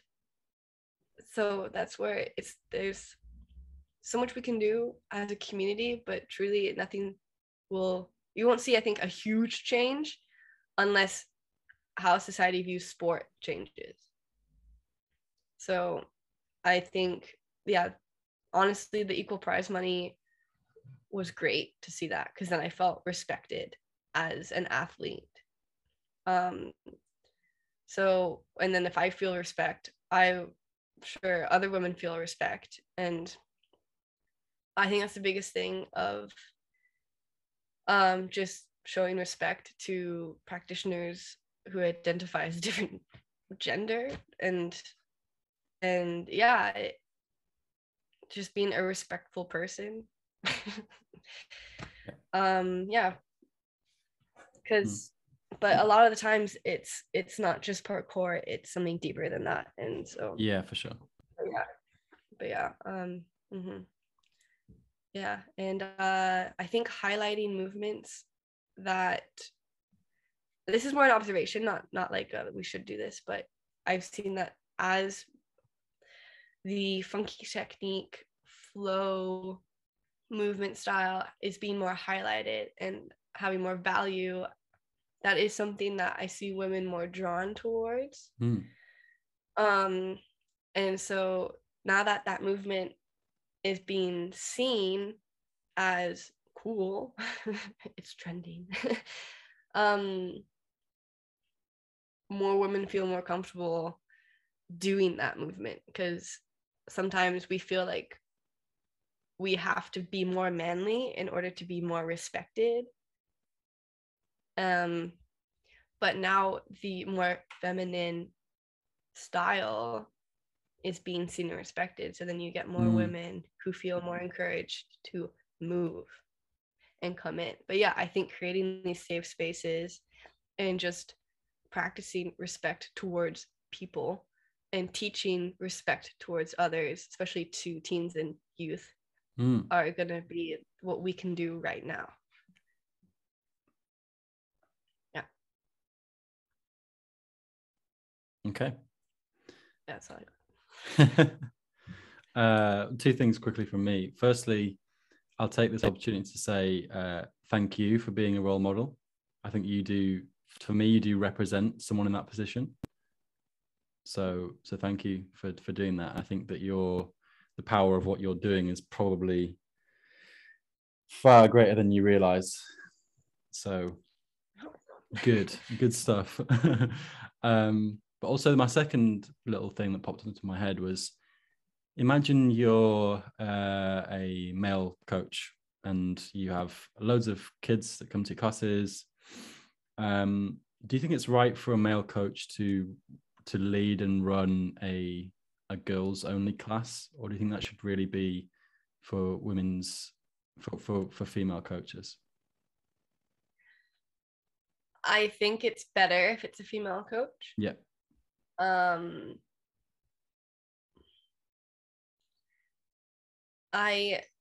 It really depends on the individual. I think. Yeah. There are plenty of male coaches who are just great and can totally lead a female run class, but there are plenty of individuals who aren't. So and I don't know, I think it's, if you're qualified and possibly evaluated, then yes. I think the best thing to do would be a survey, like asking your participants, are you comfortable with this? I think it's up to the participants, not so much the people organizing the class. But yeah, but there's things that men are just not comfortable talking about with women, such as hormones, your female cycle. Like, these are things that I connect with my female students because we can talk about these things and it's okay, and it's not taboo, and I'm educated about it, where the men aren't. I guess this is another thing too, is just don't be afraid to educate yourself about the female body, because how we train is greatly affected by how our hormones are, and people don't get it. And I was like, and so, and this is where, that's why a female coach is so valuable, because we just know so much more about being a female, and that's why it's better to have a female coach. But I don't see an issue with a male coach as long as they are qualified and educated and respectful. So yeah, I think, but the biggest thing you can do if you're trying to have a female class but you don't have a female coach, I think it would just be to ask your students their opinion. What they're comfortable with. I think if you're a male coach, and for example, you are more clued up on women's issues, I think that's good and a good aim, but also requires a lot of tact. Like, you can't just, you have to, I think what would make a good coach in that situation is someone that has tact to know when that's appropriate to talk about and when it's helpful. and when it's just like, oh well, I know this stuff, so I'm gonna, and because you're a girl, I'm gonna ask you about it. Do you know what I mean? So which I guess could go the other way. Like if someone's asking you about your period, then it's not all the time. Then it's kind of like, just why are you doing this? Thank you, Ansel, for that question. So yeah, last one's from a good friend of mine, and apparently a friend of yours as well, Sarah Moa. Oh yeah, Sarah. Yeah, she says she's always interesting, Sarah. She says the first one is, Renae, what do you not care about? I think that was answered earlier with the crazy shit people do on Manpower. I thought that as well. Yeah. What's the best advice you've ever got? I've gotten so much good advice. What jumps into your memory as a good piece of advice for you? Oh my God. If you learn to laugh at yourself. Yeah, laugh at yourself, you'll be fine. Oh my God. Oh, I think this is something I've seen. If you've read it somewhere, does that count as advice you've gotten? Yeah, sure. Yeah. I feel like when advice you've gotten is like what you have been told. But I think it was, I see so much about people saying that they wish they would have taken the risk to do something. And to me, that's really like hit me recently.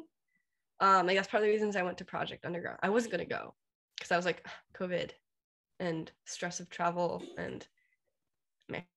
And then I saw that quote again. It was like, okay, yeah, so it's a risk, but would I rather go and risk it, or would I rather stay home and keep having this boring routine that I've found myself in? And so I chose to go, and I chose to risk it, and I made a huge step forward in my career again. So because I was like, oh, I'm not training for comp, I don't know if I'll even do well. There's so like the female lineup was so high, so many cool women there. I was like, I don't know if I'll win, but so I don't know if I should go. And then I went anyways. I did, and I surprised myself. So I think that would be the advice of like, take the risk. If it's something that you want to do, take the risk. Because yeah, if you don't, then you're gonna stay where you are. But at least if you go and you take that risk, you'll learn something from it, and you'll always have something to take away.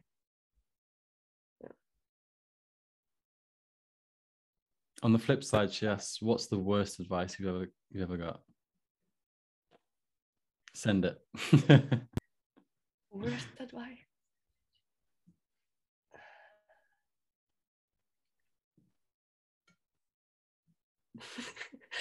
Oh my God, worst advice. I've definitely gotten bad advice, but my mind is blank right now. I guess like bad advice, you tend to kind of forget. Yeah, like you kind of don't think about too much, maybe. Oh, what was it? Oh yeah, actually, I got it.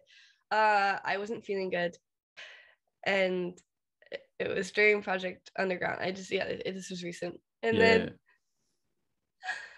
it was like someone was like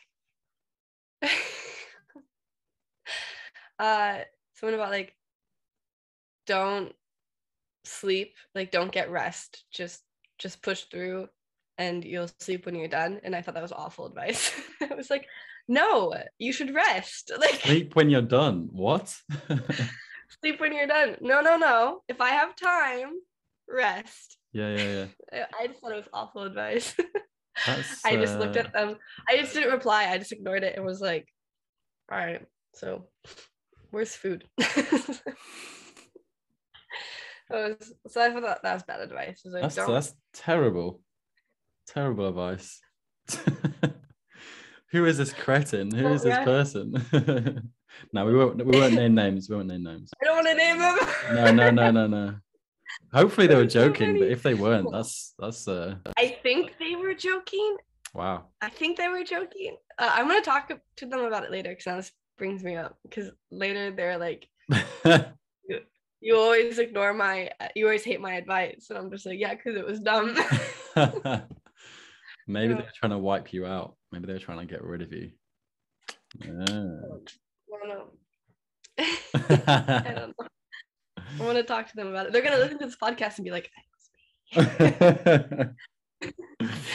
That's funny. Yeah. That's funny.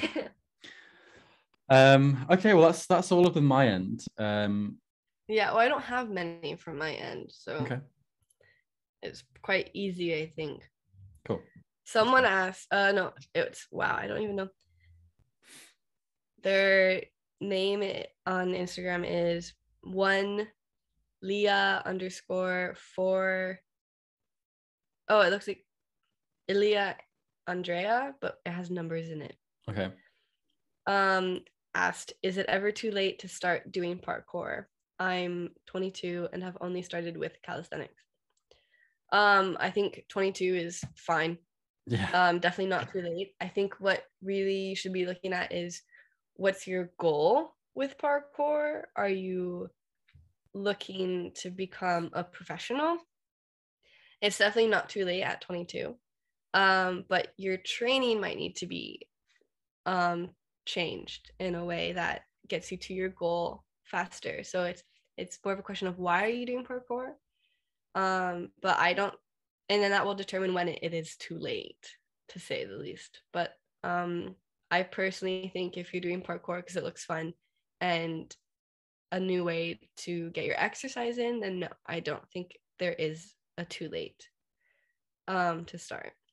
But yeah, we have at Apex, there's a 40s and up class, and they're even now in their speed comps, they're having a 40s and up division, and we're having people who are competing.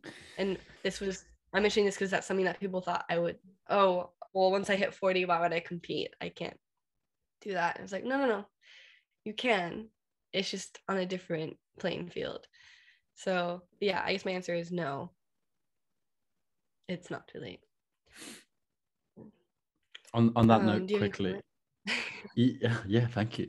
On that on that point, actually, was Amanda Therese one of those? That's great, because I'm hoping to get her on the podcast as well. And if she's listening, then this is an open invite. I would love to. She's inspired literally within like a few Instagram posts. She's inspired me so much, and a lot of people. So big shout out to Amanda, and I would love to have you on here. I want to get to know you a bit more, understand where you're at with your parkour journey, and also just to say thank you for what you're doing. She seems like a really cool lady. So Amanda she was for a short time a student of mine too, so wow, I think nice. She's absolutely wonderful. And that's cool. there's a few students or members at Apex that are just incredibly inspirational. So I'd love to see or hear Amanda on your podcast. The next question is from Amy.J.D. Okay. And they ask, what was your motivation for moving to Germany to coach? My motivation wasn't necessarily to coach. I just love coaching. So that was the job I looked for. My motivation to move to Germany came from the desire to have a fresh perspective, to learn from people in a different community. I noticed when I lived in Brighton, England for 6 months, and I just noticed my time there their view on parkour is different from people in Colorado, and it's different from people in Vancouver, and it's different from Germans. So I was just really curious to move somewhere else outside of Colorado to just get a fresh perspective. And I looked at a bunch of cities and a bunch of countries, and I just ended up in Germany. And it wasn't planned. It wasn't like I'm going to Germany. It was like Germany has the best option right now. I got a job offer, and then that initiated my travel to Europe, and then I ended up in Hamburg, and that was also not planned. So yeah, it was a bit of spontaneity, but it all came from the desire for a fresh perspective. Oh, I want a bit of that. Halle, can you send me a coach invite, please? Can I come? That sounds nice. Yeah. Cool. Yeah, no, I think I saw somewhere that you wrote like you've moved like 5 times within the last. Gosh. Yeah, it's crazy. Yeah, it's been a journey in Hamburg. Like it has not been easy at all. But yeah, it's been educational.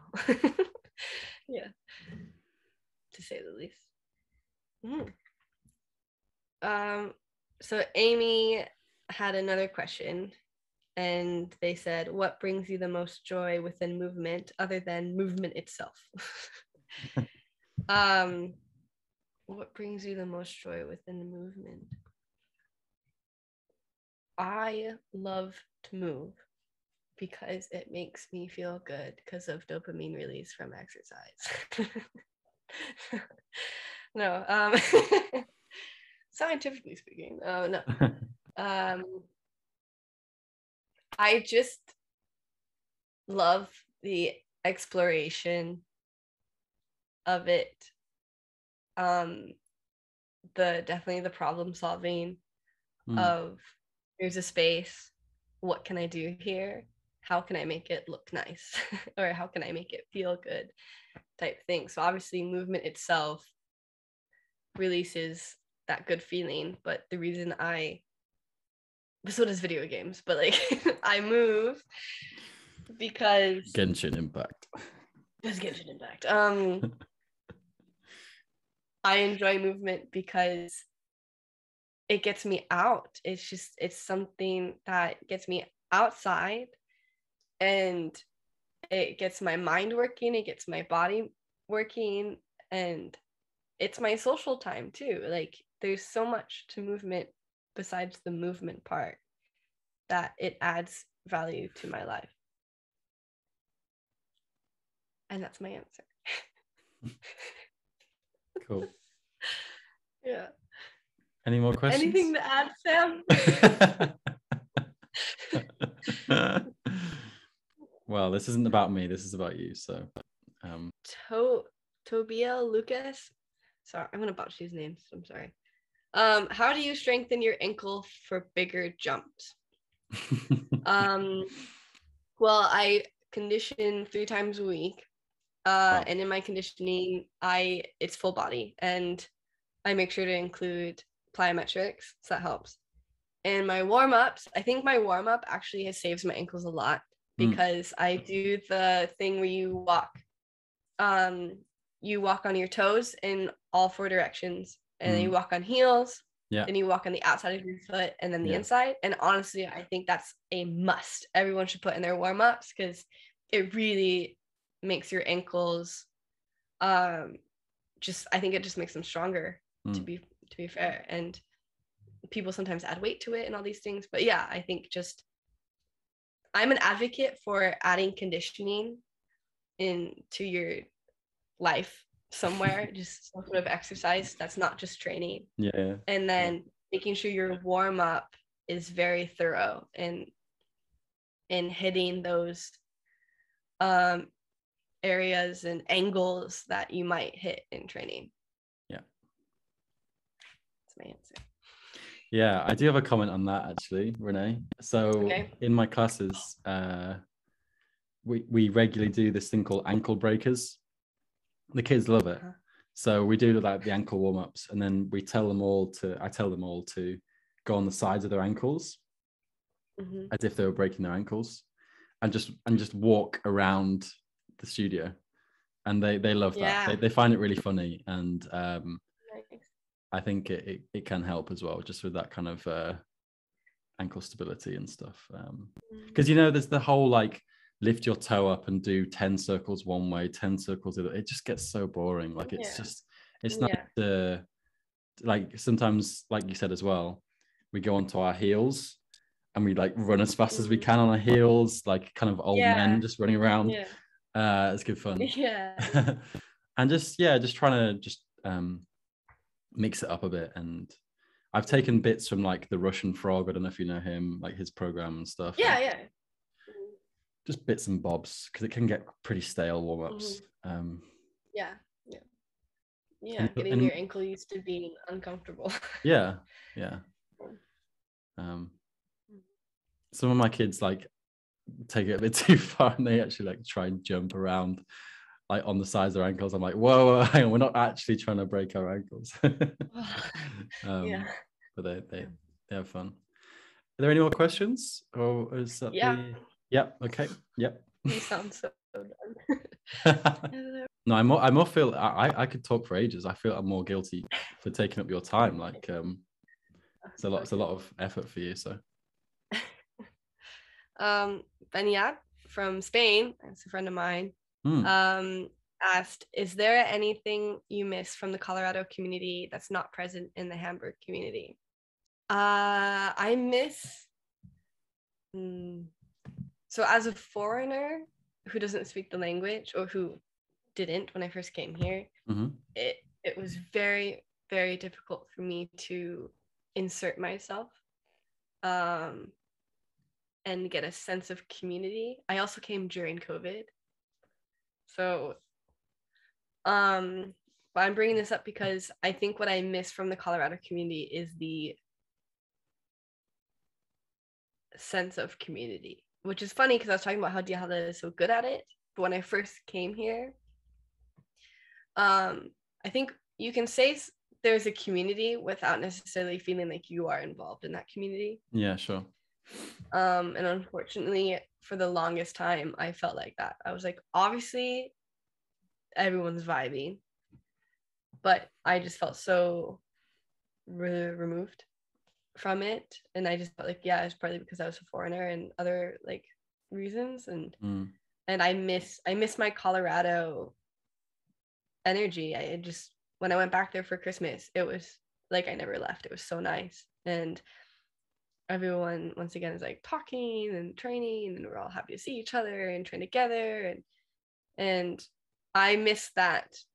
But I think it will come in Hamburg. It just will slowly come, and it will take time. So that's the first thing that came to my mind when I saw that question. I miss my friends. Also, no one in Hamburg trains like I do. No one, no, in the sense of how I see space. So like no one does climbing. No one does dynos. Like no one does that stuff. And right. I view the way I train, like descents and stuff, like is different from how people in Hamburg train. And so I miss training with people who view a space similar to how I do. So I guess that's another thing I miss is people who move in the same way I do. I miss that. So it's a very different movement style here. And my style stands out a bit. Like, oh, she's over there doing dinos again. I guess that's good for both parties though, as in for them it offers a new fresh eyes on like their architecture, and then for you it's kind of like you get to show off your amazing dino skills. It's definitely not a bad thing. I just miss people to bounce ideas off. Sure. And also it's getting better, but not as many people treat their training with an athlete mindset. So in Apex it was quite prominent, this like training and conditioning and stuff, and that's just like not really a thing here. It's getting better, But yeah, that's also something that I noticed too, was it's very like chill vibe, and I'm like, athlete. Do you think that's your personal preference, or do you think that's a goal for everyone? Oh, I think it's personal preference. I think it's important to take care of your body. That's why I'm so supportive about adding some sort of conditioning, because I think it's important to do prehab, for example. Mm-hmm. But I don't think you need to view your training as an athlete. No, that's personal preference. Yeah. But once again, it's not a bad thing. It's just different. Yeah, I think there's the word parkour athlete is used a lot, but I think it's actually, it only relates to a small minority of people within the scene. Personally, I think that, because I can see it. I can see, you know, I was at Project. I can see the way Ed is conducting himself. I can see the way you're conducting himself. You know, these people are athletes. Like it's a different, they're taking on a different kind of approach and a different mentality. Yeah. And you see the same with people like Daryl. I mean, he's an athlete. You can't, there's no doubt. Like he's so sometimes when people use this phrase, and I think about it myself, I'm kind of like, no, I'm not actually. Because I don't do conditioning 3 times a week. I don't have periodized training towards competitions and stuff like that. And I think that really people should be humble enough to kind of like assess kind of who they are with their training and what they want. And for me, maybe it will become a thing as I do more competitions, but as much as I love competing, I can't really, I don't feel comfortable saying I'm a you know, a parkour athlete just yet. We'll see. Maybe things will change. Maybe I'll become more involved at the gym. Yeah. Oh, I just remembered. Well, okay, so first of all, you mentioned Daryl. Daryl is also an athlete I really like to watch. Yes, me too. So I'm gonna add him to that list of people I like to watch. Daryl, I love Daryl's movement. And then the other one of the was goals. As like a parkour coach was I want to create more events and opportunities for athletes. So like search and destroy is part of that. So yes, that was another. Okay. I remember things. Yes. Yeah. Cool. So there you go. Is it Adam? Yeah. Shout out to Adam. I hope you're still listening. I'm sure he will be. I'm sure he'll have a big smile on his face. Big smile on his face. Was there any yeah. Someone asked like a really deep question. Well, it was let's_do_it. Asked a question of, if you could change something in this world, what would it be? I'm gonna go with nothing. I'd change nothing, because you have no idea what butterfly effect that's gonna do. Yeah, and I'd rather just leave it how it is and just accept it and take it as it comes. So my answer is nothing. Wow. That's a bold answer. I wasn't expecting that, actually. There's a lot of things you can change, but you just never know how that's going to affect the next thing. Yeah. So that's my answer. Okay. Very concise. Yeah. And then Leo.Narmer asked, what is your motivation? But it's quite a vague question, I think. And I think I answered that already with Adam's questions. So, because he asked much more specific questions of like goals, and I think my goals are my motivation, and then that in turn builds on itself.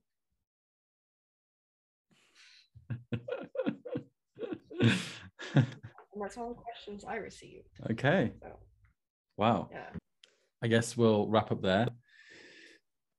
Firstly, a very big thank you for coming on. That was great. It was a real, real pleasure. And I was very curious to see how you'd answer some of those questions, some of my questions. It was a lot there. And I think there's a few topics that we touched on that I could have gone way further into, but unfortunately we don't have time. But maybe I can ask you those when we train sometime. That'd be nice. Yeah, for sure. But yeah, thank you everyone for all the questions. Thank you everyone that's made it this far.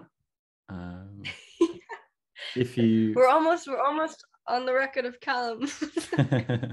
If you want to find Renae, then you can look in the description. On Spotify, that's above you, I think, and on YouTube it's below, as you know. So you can find all her stuff there. You can go and talk to her, go and watch all her Instagram bits. Look out for the next Search and Destroy Jam. That sounds really fun. And yeah, anything else to comment, Renae, before we wrap it up there? No, thanks for having me. It's been a pleasure. Yeah, and thanks to everyone who asked questions. Yeah, it was a lot. Yeah. It's a lot of questions. I think that's the most questions I've had. I think that's the most we've had for a guest. So nice. Yeah. Honored.